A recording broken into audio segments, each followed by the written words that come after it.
온라인으로 함께하고 있는 우리 모든 청년들 진심으로 환영하고 축복합니다. 자, 오늘 창세기 32장 우리가 읽은 21절부터 25절 말씀을 가지고 우리 제목 한번 따라해 보겠습니다. 하나님 야곱의 한도뼈를 치시다. 이름 되게 길죠? 제목 되게 길죠? 예, 이 제목을 가지고 하나님 말씀 같이 나누도록 할게요. 자, 오늘 본문 말씀은 여러분 아마 설교로도 몇 번씩 들어본 아주 잘 아는 말씀일 거예요. 어떤 말씀이에요? 야곱이 하나님과 그 야복강 나루토에서 씨름을 밤새워 했어요. 근데 보통 이 본문은 이런 주제로 사용될 때가 많아요. 어떤 주제요? 그 야복강 나루토에서 야곱이 한 것처럼 그렇게 끈질기게 기도하라. 그렇게 끝까지 하나님 옷자락을 붙들라. 그리하면 하나님께서 마침내 너희의 기도를 들어주실 것이다. 라는 이러한 메시지를 전할 때가 많아요. 여러분, 우리가 기도를 열심히 해야 되는 것은 맞습니다. 그래서 예수님도 우리가 기도할 때 그냥 점잖게 기도하라 하지 않고 뭐라 말씀하셨어요? 너희는 구하라. 찾으라. 문을 두드리라. 근데 언제까지? 구하는 것을 구할 때까지. 찾는 것을 찾을 때까지.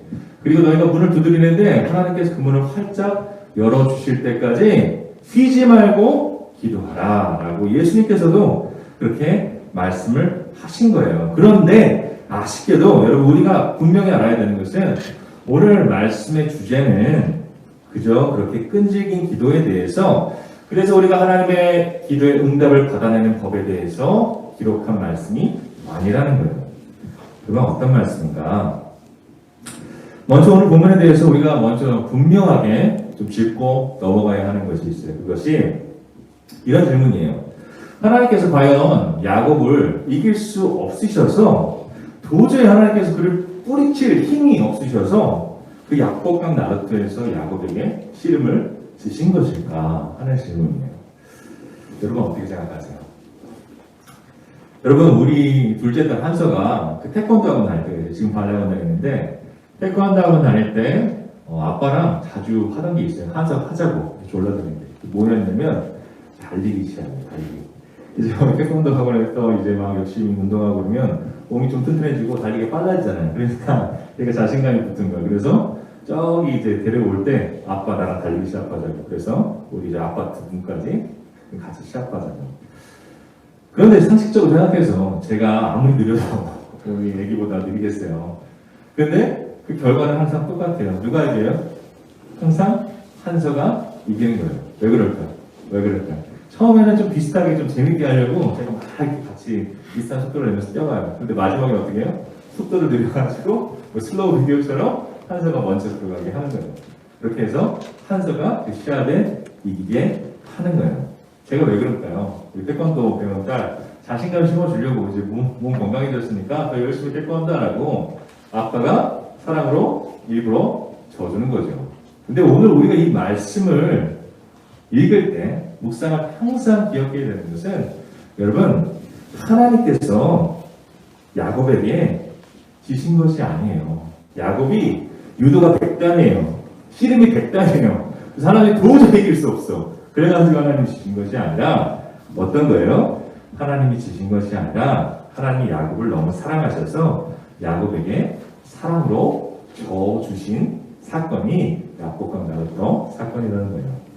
그리고 이 시각으로 우리가 말씀을 보면 우리가 전에 발견하지 못했던 새로운 사실을 우리가 발견할 수 있어요. 그것이 무엇이냐? 여러분 사실 이 야복강 나루토의 씨름의 그 중요한 주제는 야곱이 그 씨름터에서 그가 어떻게 행했는가가 그것이 주제가 아니라는 거예요. 그러면 정말 중요한 거. 그리고 우리가 이 말씀 가운데 주목해야 하는 것은 무엇인가? 그것은 야곱을 그 나루토로 불러내셔서 하나님께서 씨름하시면서 그에게 하신 행동이 무엇인가? 하나님께서 행하신 일이 무엇인가? 그것이 오늘 말씀이 우리에게 전하는 중요한 주제라고 할 수 있어요. 그리고 또 한 가지 뭐예요? 그 일로 말미암아 하나님께서 야곱의 삶에 행하신 일들, 그 삶을 어떻게 변화시키셨는가? 그것이 우리 오늘 나눌 말씀의 가장 중요한 주제라고 할 수 있는 거예요. 그러면 오늘 말씀에 그 주제를 살펴보기 위해서 우리가 물어야 할 질문은 아주 간단합니다. 오늘 설교 말씀의 제목이에요. 하나님께서는 왜 야곱의 환도뼈가 잘 모르겠죠? 야곱의 다리뼈를 분지르셨을까? 왜 다리뼈를 이렇게 치셨을까? 그 이유에 대해서 우리가 말씀을 통해서 함께 살펴보기를 원합니다. 그래서 오늘도 말씀을 드릴 때 우리 청년들을 향하신 하나님 아버지 깊은 사랑이 더욱 느껴지는 경험되는 은혜의 시간 되기를 주님의 이름으로 간절히 축복합니다. 아멘. 자, 그럼 첫 번째로 아까 무슨 질문이었죠? 하나님께서 왜 멀쩡한 야곱의 환도뼈를 치셨을까? 왜 그 다리뼈를 분지르셨을까?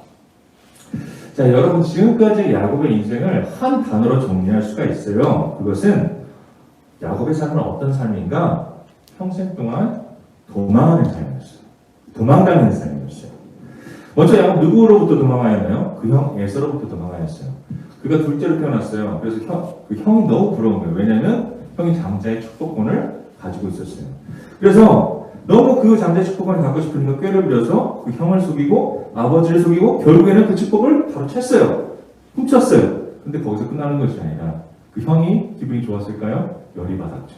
열 받아서 이놈의 새끼 어딨어? 내가 죽여버리겠어? 하고서 그렇게 성을 내면서 분노하니까 야곱이 죽을까봐 형이 너무 두려워서 그 집을 떠나서 도망하게 되는 거예요.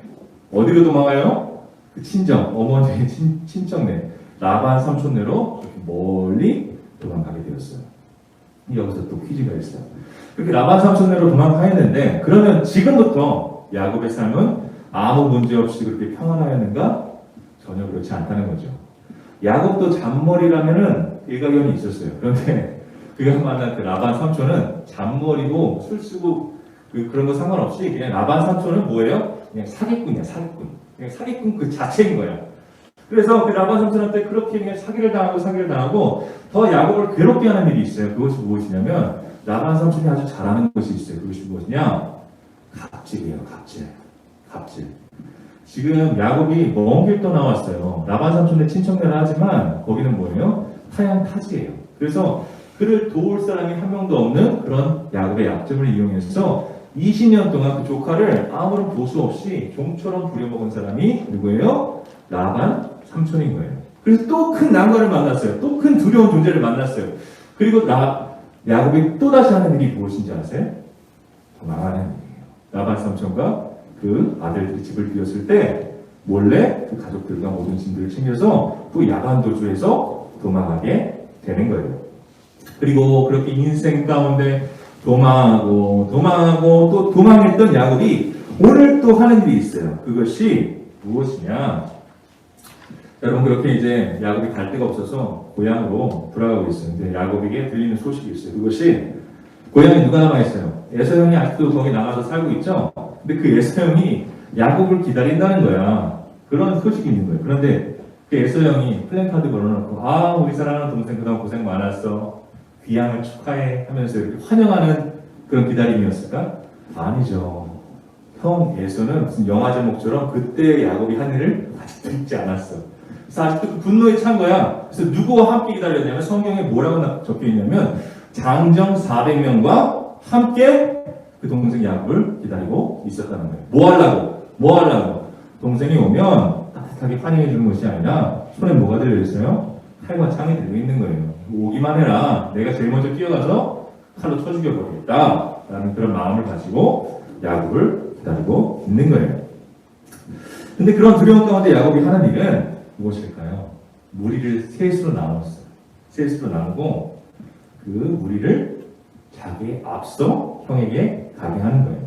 그리고 지금 야곱이 하는 일은 뭐예요? 그렇게 그 무리들이 앞서 가는데 자기는 맨 뒤에 있어요. 형 에서가 만약에 화가 안 풀려서 자기를 용서하지 않아서 그 앞에 있는 무리를 치면 어떻게 하려고? 그 상황을 봐서 자기가 매번 하던 것처럼 자기가 잘하는 것도 있잖아. 그렇게 또 도망가려고, 또 그 형으로부터 도망가려고 그렇게 계획을 짜고 준비하고 있는 야곱의 모습을 오늘 우리는 말씀을 통해서 볼 수가 있는 거예요. 여보라네. 여러분, 그런데 정말 중요한 것은 여보가 말 보고 싶은 거예요. 그죠? 근데 정말 중요한 것은 지금까지는 이제 야곱이 행한 일들이에요. 그렇죠? 그런데 정말 중요한 것은 그런 야곱에게 하나님께서 어떤 일을 행하셨는가. 그렇죠? 하나님께서 그런 야곱, 지금 모든 무리를 앞서 보내고 뒤에서 관망하면서 도망갈 때를 그렇게 기다리고 있는 야곱이 하신 일은 그를 야복강 나라터로 불러내시는 거예요. 그리고 그와 밤새 씨름하시고 그리고 하나님의 손으로 무엇을 씻으신 것? 야곱의 환도뼈를 씻으시는 거예요. 그게 다리뼈를 부러뜨리시는 거예요. 근데 우리가 쉽게 이해되지 않는 것이 있어요. 그 야곱강 나루터에서 야곱이 하나님을 만났을 때 뭐라고 기도했을까요? 당연히 이렇게 기도했겠죠. 하나님 살려주세요. 구해주세요. 형이 나를 죽이지 않게 해주세요. 간절히 하나님의 옷자락을 이렇게 붙들면서 기도했을 거예요. 그런데 여러분 성경을 자세히 보시면 거기 하나님께서 이런 야곱의 기도에 응답하셨다 하는 기록이 있어요? 없어요? 없어요. 그래서 하나님께서 그래 내가 너를 지켜주겠다. 내가 내 생명을 보호하겠다. 이런 말씀은 이런 방구도 없다는 거예요. 그리고 다만 하나님이 하신 일은 뭐예요? 아까도 얘기했지만 말없이 야곱의 환도뼈를 다리뼈를 분질러 버리시는 거예요. 그리고 그게 하나님의 응답에 닿았던 거예요. 지금 하나님 무슨 일을 하고 계시는 걸까요? 야곱의 삶에 어떤 일을 행하시고 있는 걸까요? 여러분 그렇게 환도뼈가 어긋난 야곱의 삶에 일어나는 변화가 있어요. 일단 여러분 환도뼈라는 건 뭐냐면 고관절이에요. 고관절. 우리 어르신들도 고관절 나가신 분들 계신데 걷기가 엄청 힘들어요. 그리고 수술을 해도 어떻게 해요? 다시 걷기까지는 엄청나게 많은 기간 재활을 해야 되는 거예요. 그래서 지금 환도뼈가 어긋났어요. 근데 고치지도 못해요. 그러니까 지금 야곱 어떻게 된 거예요? 졸지의 한순간에 장애인이 된 거예요. 뛰기는커녕 이제는 제대로 걸을 수도 없는 그런 사람이 된 거예요. 그리고 그런 야곱의 삶에 일어난 더 중요한 변화가 있어요. 여러분 지금까지 야곱이 그 삶 가운데 아주 잘하는 일이 있어요. 매번 해왔던 일이 있어요. 그것이 무엇이다? 도망하는 일. 도망치는 일. 그의 삶에 난관이 있어요. 그의 삶에 어려운 일이 있어요. 그의 삶에 무서운 일이 있어요. 무서운 대적이 나타나요. 그러면 거기에 맞서 싸우는 것보다 그냥 그렇게 숨고 피하고 도망하는 것이 그의 삶에 평생 해오던 일인데 이제 하나님께서 그의 환도뼈를 치심으로 말미암아 하시는 일이 뭐예요? 야곱이 꾀를 부려서 도망할 길을 만들어놨는데 이제 그 길을 완전히 막아버리시는 거예요. 그리고 이제 야곱의 삶에 야곱은 다시는 도망가지 못하도록 그렇게 만드시는 거예요. 그리고 지금 그 상황 가운데 하나님은 어떻게 하시는 거예요? 그 야곱의 도망가는 길을 막으시고 그의 목덜미를 잡아서 어디에다 놓으시는 거예요? 그의 형 에서에게 나아가는 길 앞에 지금 야곱을 그렇게 놓으시는 거예요. 그런데 어떻게 생각하면 하나님께서 지금 야곱에게 행하신 일이 좀 매정하다라고 생각할 수 있어요. 좀 하나님 좀 너무 정이 없으신 분 같다. 좀 잔인하신 분 같다. 왜냐하면 야곱이 그렇게 두렵다는데 그렇게 야곱이 무섭다는데 그냥 그렇게 야곱이 원하는 대로 도망치게 해주시지 왜 굳이 그렇게 야곱의 환도뼈를 부러뜨리시기까지 하면서 그렇게 야곱의 등을 떠밀어서 그가 무서워하는 에서 형 앞으로 그렇게 나아가셨을까? 여러분 제가 요즘에 좀 재밌게 본 영화가 있는데 드라마가 있는데 좀 오래된 드라마예요. 여러분 이 드라마 알아요? 사이코지만 괜찮아? 그 약자가 사코갱 맞아요? 아니에요? 모르겠어요. 하여튼 그 드라마 너무너무 재밌게 봤어요. 근데 그 드라마 자체가 굉장히 재밌기도 했지만 더 좋았던 것은 그 드라마가 주는 메시지가 너무 공감이 됐어요. 너무 마음에 감명이 됐어요.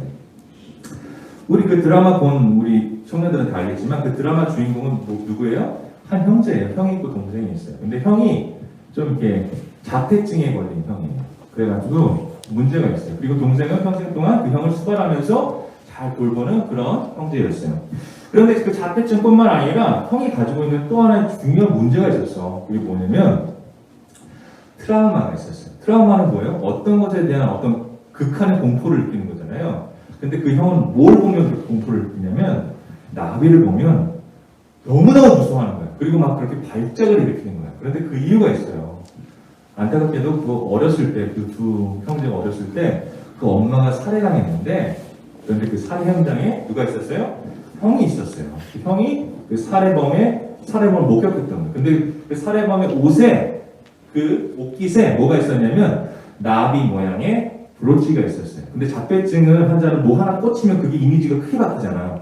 그래서 이게 브로치인지 모르고 그냥 나비만 보면 너무너무 무서운 거야. 그 살인범이 자기를 쫓아와서 죽일 것 같이 그렇게 두려워하는 거였어요. 그래서 그 형제가 매년 봄마다 나비가 날아다니는 그 봄마다 했던 일이 있어요. 그것은 무엇이냐면 그들을 쫓아오는, 그리고 그들을 두렵게 하는 그 나비를 피해서 이사하는 일이에요. 그렇게 그 나비를 피해서 도망하는 일이에요. 그런데 그러던 중에 정말 감사하게도 그 형제가 아주 좋은 사람을 만나게 되었어요. 그 동생이 어느 정신병원 이름도 되게 웃겨요. 괜찮은 병원이에요. 괜찮은 병원.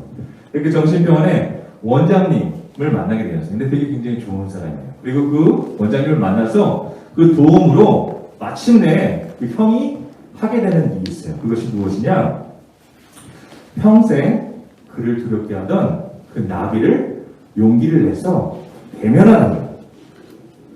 그리고 그가 정말 생각하기도 싫고 꿈에 나올까 두려운 그 기억을 다시 한번 용기를 내서 기억해내는 거예요.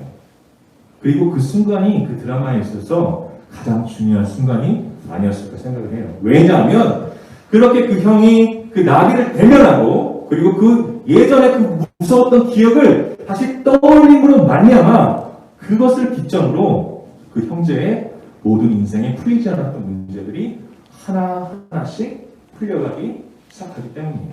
원천은 뭐예요? 결국에는 그 기억을 회상하고 그렇게 함으로 말미암아 그 엄마를 죽인 살인범을 찾게 되었어요. 그리고 그것이 중요한 것이 아니죠. 그리고 그것으로 인해서 형은 뭐를 극복하게 되었어요? 나비를 무서워하는 트라우마를 극복하게 됐어요. 그리고 더 중요한 건 뭐예요? 그 형제는 매번 봄마다 그렇게 이사하면서 도망하고 두려워하고 떠는 그런 삶을 살아야 되는데 그 이후로 어떻게 해요? 이제는 그 형제는 그 두려움을 이기고 극복하고 참으로 행복한 새로운 삶을 살게 되었다는 거예요. 여러분 다시 오늘 말씀으로 돌아와서 여러분 한번 상상해 보세요. 만약 야곱이 그가 계획한 것 같이 형 에서에게서 또 도망쳤어요. 그러면 그의 삶이 행복했을까요? 저는 그렇지 않다고 생각해요. 왜 그럴까요? 여러분 야곱이 어디에서 무엇을 하든 어떤 사실은 변하지 않아요. 그를 싫어하고 증오하고 미워하는 에서 형은 여전히 살아있고 그를 용서하지 않았다는 사실은 변함이 없어요. 그리고 야곱은 항상 마음에 무거운 짐을 가지고 살아야 했을 거예요. 왜냐하면 그가 지은 죄가 있기 때문에 그 형을 속였죠? 형을 속였을 뿐만 아니라 그의 아버지도 감쪽같이 속였어요. 자기가 원하는 욕심을 이루기 위해서. 그 무거운 죄의식 속에서 항상 살아야 될 거예요. 그리고 야곱의 삶에 가장 가슴 아픈 일은 무엇일까요? 그것은 그렇게 그의 잘못을 말미암아 그의 욕심으로 말미암아 찢어지고 갈라진 그 가족이 영원히 다시 회복하지 못하는 그 아픔 가운데 야곱은 어디에서 무엇을 하든지 어디로 도망가든지 간에 항상 괴로워하며 살 수밖에 없을 거예요. 여러분 그래서 하나님은 야곱의 환도뼈를 치신 거예요. 그래서 하나님께서는 야곱의 다리를 부러뜨리신 거예요. 그리고 하나님은 지금 말씀하시는 거예요. 뭐라고? 야곱아, 너가 평생 동안 도망다녔는데 이제는 도망하지 마라. 이제는 도망치지 말아라. 야곱아, 내 삶의 그 두려운 문제, 형, 앞으로 오늘만큼은 용기를 가지고 그 앞으로 나아가라. 그 형의 얼굴을 대면하여 보아라.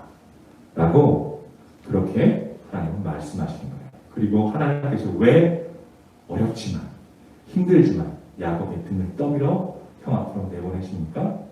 그 삶의 문제를 해결할 수 있는 진정한 방법은 뭐밖에 없다? 그것밖에. 그 형 앞으로 야곱이 홀로 나아가는 것밖에 없기 때문에 하나님은 야곱을 지금 등 떠밀어서 그 에서 형 앞으로 나아가게 하신 거예요. 그런데 중요한 것은 오늘 하나님께서 야곱에게 전하는 메시지는 이게 다가 아니에요. 이것보다 더 중요한 하나님 메시지가 있어요.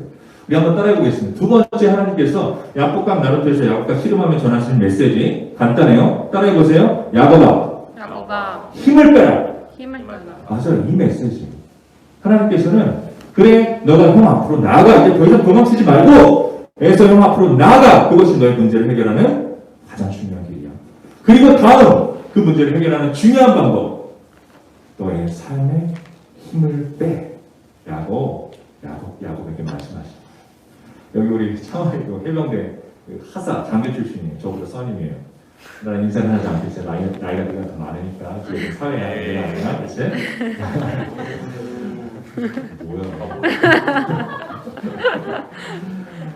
근데 해병대에 가면 우리 상하님들 알 거예요. 뭐예요? 거기서 이제 해병이라면 꼭 배워야 하는 그런 스킬이 있어요. 그게 뭐냐면 인명구조, 물에 빠진 사람 구조하는 그 인명구조 스킬이에요. 근데 이제 이론 수업이 있고 이제 실습 수업이 있는데 이론 수업 할 때 되게 좀 감명 깊은 그런 이야기를 들었어요. 내가 아직도 기억하는 게 너무 내가 생각해서 왔던 거랑 너무 틀렸기 때문에 지금도 기억하고 있어요. 여러분 만약에 생각해보세요. 지금 물에 빠져서 막 허우적대는 사람이 있어요. 그러면 지금 바로 물에 들어가야 될까요? 아닌가요? 어떻게 해야 될까요? 어떤 사람이 이렇게 생각할 수 있어요. 아니 지금 사람이 죽을 것 같은데 목사님 지금 바로 뛰어 들어가야지 무슨 말씀 하시는 거예요? 그런 생각 할 수 있죠. 그런데 저도 그 하사 교관이었거든요. 근데 그 교관이 얘기했을 때 저 사람 점심을 잘못 먹었나? 당연히 빨리 들어가야지. 들어가서 구해야지. 그런 생각을 했는데 그 교관이 이렇게 얘기하는 거예요. 여러분 그때 들어가면 죽습니다. 라고 얘기하는 거예요. 그 사람도 죽고 여러분도 죽습니다. 이렇게 얘기하는 거예요. 뭔 말인가? 여러분 물에 빠진 사람 본능적으로 어떻게 하게 돼 있어요? 허우적대게 돼 있어요. 막 허우적대게. 그리고 그 물에 빠져서 그 허우적대는 사람의 힘이 엄청나게 센 거 아세요? 거의 초인적인 힘이라는 거예요. 그래서 아무리 수영을 잘하고 아무리 대단한 박태환 같은 사람도 거기에 한번 허우적대는 사람 손에 잡혀가지고 끌어안치면 어떻게 돼요? 거기서 뭐 어떻게 할 수 없이 그냥 둘 다 깔아앉아서 죽게 된다는 거예요.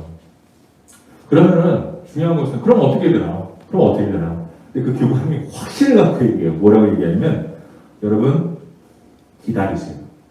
그러니까 언제까지 그 사람이 힘이 다 빠져가지고 막 허접되다가 그 허접되는 것을 멈출 때까지. 그리고 그렇게 허접되는 걸 멈추잖아요. 사람이 힘이 빠지죠. 물은 좀 먹었겠죠. 정신은 좀 먹었겠죠. 그런데 사람이 힘이 빠지면 몸이 그냥 자연스럽게 떠오르대. 그럼 그렇게 둥둥 떠있는 사람을 어떻게 해요? 그때 딱 수영해서 들어가서 뒤에서 목을 잡고 이렇게 구조를 하라. 그렇게 그때 그 인명구조 수업에 이렇게 얘기를 하더라고요. 근데 저는 오늘 말씀을 묵상하면서 야곱강 나루토에서 하나님께서 야곱에게 하시는 일도 이와 같지 않나, 야곱의 힘을 빼고 계시지 않나 그런 생각을 하게 됐어요. 여러분 지금 본문에 나와 있지 않지만 조금만 전에 말씀을 살펴보면 야곱은 지금 그 삶에 뭐가 잔뜩 들어가 있어요? 힘이 잔뜩 들어가 있어요. 어떻게든 살려고, 어떻게든 내가 내 스스로 살아내려고 아주 그냥 그 삶에 힘이 잔뜩 들어가 있는 거예요. 그래서 야곱이 그 에서형 만나기 전에 한 일이 무엇이냐면 아까 세 떼를 나눴다고 그랬죠? 근데 그때 앞에 보내는 것이 있어요. 자기 양떼들, 소떼들, 가축떼들 중에서 가장 좋은 것, 가장 온전한 것, 가장 예쁜 것, 그것을 골라서 어떻게 해요? 뭘 바쳐요? 형한테? 뇌물을 바치는 거예요. 뇌물. 그래서 그 뇌물로 인해서 형의 환심을 사서 용서받으려고. 그렇게 자기 목숨을 부지하려고 그렇게 꾀를 쓰는 거예요.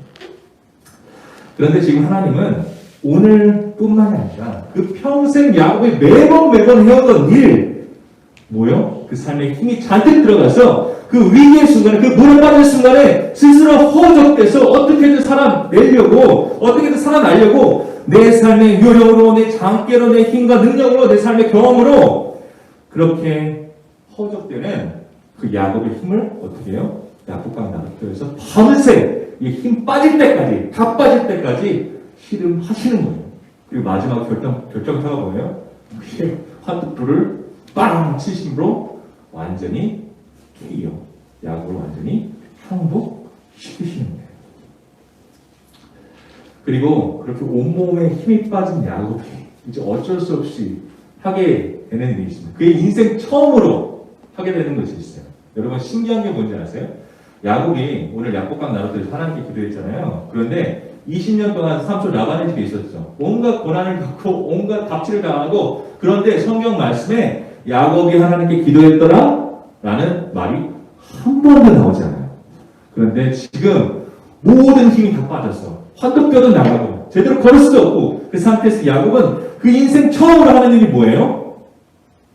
이제는 하나님께 진심으로 기도하게 되는 거예요.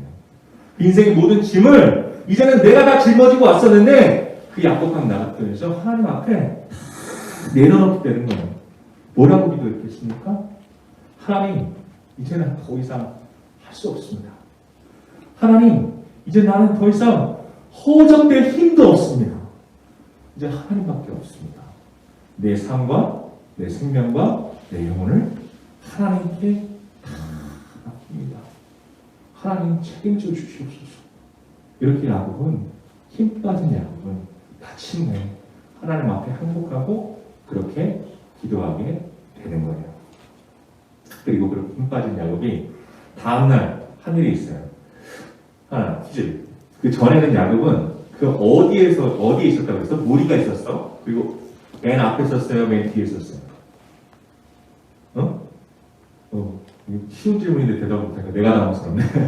맨 뒤에 있었죠. 간 보다가 도망가려고 했었잖아. 그런데 그 다음날 아침에 야곱이 하는 일은 그 모든 가족들과 그 모든 무리들을 어디에 놔둬요? 다 뒤에 두는 거예요. 그리고 이제는 그 힘 빠진 야곱은 홀로 하나님이 뜻하신 대로 누구에게 나아가요? 그 형 에서에게 나아가게 되는 거예요. 근데 말씀을 좀 이따 보면 야곱이 나아갈 때 형한테 그냥 나아간 게 아니에요. 7번 땅에 엎드려서 형에게 절을 하면서 나아가요. 그리고 이거는 그냥 목사님의 상상이에요. 이것서 말씀에 나오는 건 아니에요. 그러나 충분히 내가 생각할 때 야곱의 그 심정을 좀 상상하면 아마도 걸어가면서 그 형에게 절을 하면서 야곱은 생각했을 거예요. 무엇을요? 그가 그토록 고집스럽게 내 힘으로 허접되면서 살아왔던 그 삶들을 하나하나 생각했을 거예요. 그리고 또 절을 하면서 뭘 생각했을까요? 자기가 그동안의 욕심으로 형에게 상처 주고 아버지에게 상처 주고 자기가 상처 준 모든 사람들 그들에게 지었던 그 죄가 하나하나 떠올랐을 거예요. 그렇게 해서 사죄하는 마음으로 회개하는 마음으로 그렇게 참회하는 마음으로 한 걸음 한 걸음 그 형 앞으로 걸어갔을 거예요. 그런데 7번 절했어요. 7번 절했어요. 그리고 일어났어요. 그리고 그 형의 얼굴을 봤는데 야곱이 상상했던 형의 얼굴과는 전혀 다른 모습을 보게 되는 거예요. 야곱이 어떤 모습을 상상했을까요? 아마도 정말 살기가 등등해서 이놈의 자식 오기만 해봐라 바로 칼로 쳐 죽여야지 라고 하는 그런 무서운 형의 모습을 상상했는데 7번 절을 하고 고개를 들어서 형의 얼굴을 봤을 때 야곱이 보는 형의 모습은 뭐예요? 그 눈에서 하염없이 눈물을 흘리고 있는 그 형의 모습을 보게 되는 거예요. 그리고 우리가 마지막에 보게 되는 그 아름다운 장면은 뭐예요? 그 형의 에서가 그 7번 절한 야곱을 일으키고 목을 어긋맞추고 목을 어긋맞췄다는 것은 꼭 껴안아줬다는 거예요. 그리고 그렇게 그 형제가 눈물을 흘리며 20년 동안 자그마치 20년 동안 해결할 수 없었다. 건너지 못했던 그 증오와 미움의 강을 건너서 서로 용서하고 그 깨어진 가족이 온전히 주님 안에 하나가 되는 모습을 우리는 말씀을 통해서 볼 수가 있게 되는 것입니다. 여러분, 인생에 불편한 진리가 있어요. 나나 인생에 불편한 진리가 있어. 그게 무엇이냐면 우리가 인생 살아가다 보면 많은 문제를 만나요. 근데 대부분 우리의 능력과 힘과 지혜와 지식으로 우리가 어찌할 수 있는 문제들은 많아요. 그런데 인생의 불편한 건 뭐예요? 그렇게 살아가다 보면 어떤 때는 내가 어찌할 수 없는, 내가 아무리 애를 써도 넘을 수 없는 삶의 파도가 나에게 밀려올 때가 있어요. 내가 아무리 애를 쓰고 노력해도 도저히 깨트릴 수 없는 높은 삶의 장벽이 내 앞을 가로막을 때가 있어요. 근데 여러분, 그럴 때 우리가 해야 하는 일이 무엇일까요? 여러분, 정말 중요한 말씀입니다. 우리 한번 같이 한번 읽어보도록 하겠습니다. 파워포인트 띄워주세요. 우리가 큰 삶의 파도를 만날 때, 큰 삶의 장벽을 만날 때 우리가 해야 되는 일, 그것이 무엇인가? 시편 61편 1절과 5절 말씀인데 우리 같이 믿음으로 고백하는 의미에서 큰 소리로 함께 읽어보도록 할게요. 시작! 나의 영혼이 잠잠히 하나님만 바라며 나의 구원이 그에게서 나오는도다. 5절입니다. 나의 영혼아 잠잠히 하나님만 바라라. 무릇 나의 소망이 그로부터 나오는도다. 아멘. 여러분, 여기서 잠잠히 하나님만 바라는 것이 무엇일까요? 하나님을 바라는 것은 알겠어요. 근데 잠잠히 바라는 것은 무엇일까요? 그것은요, 여러분, 허적되는 것을 멈추라는 거예요. 내 삶에서 인생의 절망 가운데 내 스스로 허우적대는 것을 멈추라는 거예요. 그리고 힘을 빼라는 거예요. 그리고 그렇게 힘을 빼고 허우적대기를 멈추고 우리가 오늘 겸손히 주님 앞에 나아가서 해야 되는 일이 무엇입니까? 그것은 예수님께서 말씀하셨듯이 이 세상에 수고하고 무거운 짐진 자들아 내게로 오라 내가 너희를 쉬게 하리라. 이 주님의 십자가 앞에 우리가 해결할 수 없는 그 모든 문제들, 우리가 감당할 수 없는 그 모든 삶의 질고들을 주님 앞에 겸손히 내려놓고 어떻게 기도해요? 야곱처럼 하나님, 나는 이제 더 이상 할 수 없습니다. 나는 지쳤습니다. 허우적대는 걸 지쳤습니다. 이제 나의 삶과 인생과 나의 모든 미래를 주님께 맡깁니다. 주님께서 책임져 주시옵소서. 주님께서 책임져 주시옵소서. 그렇게 잠잠히 하나님만 바라는 기도를 하는 것, 그것이 오늘 우리가 어찌할 수 없는 삶의 높은 파도와 삶의 큰 벽을 만날 때 해야 되는 일인 줄 믿습니다. 간절히 바라고 축복하는 것은 이 예배 자리, 어떤 시간인가요? 여러분, 힘을 빼는 시간이에요. 우리 삶의 잔뜩 어느새 들어가 있는 힘을 주님의 십자가 앞에, 하나님의 임재 앞에 우리의 힘을 빼는 시간이에요. 그리고 그럴 때 정말 간절히 축복하는 것은 오늘도 하나님께서 야곱에게 행하셨던 것처럼 우리의 삶 속에 우리의 능력과 힘으로 아무리 보려고 하고 찾으려고 해도 찾을 수 없었던 그 하나님의 길을 하나님께서 보여주시고 오늘도 그 복된 길, 회복의 길, 치유의 길, 부흥의 길, 그리고 하나님의 복을 충만히 누리는 그 은혜의 길로 우리 모든 종류를 하나하나 하나님께서 인도하여 주시기를 주님의 이름으로 간절히 축복합니다. 아멘. 감사합니다. 자, 오늘 또 이제 주제가 잠잠히